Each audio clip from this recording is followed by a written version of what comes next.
غرباء غرباء غرباء غرباء غرباء غرباء غرباء غرباء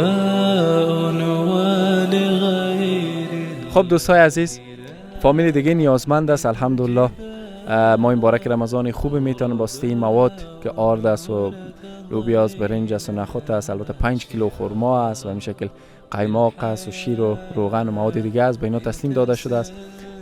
در افغانستان در اواخر وضعیت بدتر از آن چیزی که شما تا در رسانه میبینین است.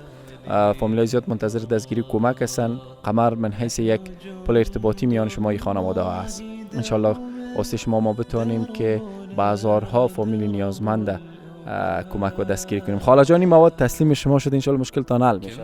خیر اوسه مکسل دسی کمک وکم پاران غریبان بخیر استفاده. اوکی خب دوستای لینک ها و شماره تماس در خدمت شماست. انشالله که روند ما ادامه داره. و السلام علیکم و رحمت الله.